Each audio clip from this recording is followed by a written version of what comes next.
one woman says, "I've heard charter schools are fantastic, but they're impossible to get into."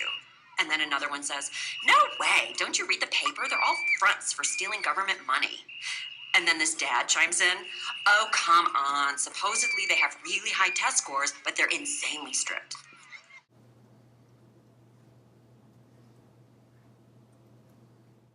I don't know, man. Why you asking me?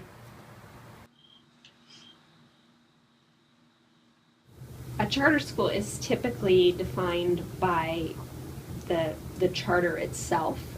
A charter is an agreement where you chart your own way, and the school determines its own path, what it is they want the school's focus to be. So it's typically independent of a broader public school goal, because it determines specifically a focus that they want to take. They're sort of like they have the sound of a private school. They have the sound of a private school because some of them might be called academy. Charter schools are paid for by public monies. Some charter schools are really small, founded by a group of parents, or a single educator with a special focus like music or science, or a philosophy like Montessori. In essence, they have fewer rules and regulations to follow than shall we say, ordinary or regular public schools. Now, what might be some of those rules and regulations? It could well be parameters of the curriculum. It could well be how many days a class can meet. However, the state still sets some minimums on days that you must be in school, regardless of whether you're a charter school or you're an ordinary public school. Public schools are required to follow all the same state and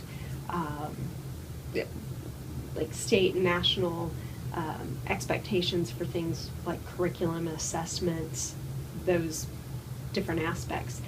A charter school, if it's a public charter school, they have a significant amount of control over who comes into the school and who is excluded from schooling. They are free public schools.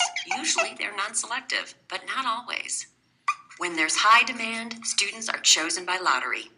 And they all have their own charter to operate independently outside the local school district. This gives each charter school more freedom to make decisions about how to spend money and serve students. In exchange, charter schools are supposed to be accountable. If they don't meet certain standards, they can have their charter revoked and shut down. Well, that's a great example of a successful charter school. Yeah, Heron's got a great reputation, and it draws a select group of people too. I can't remember whether you're an idiot, an imbecile, or a moron.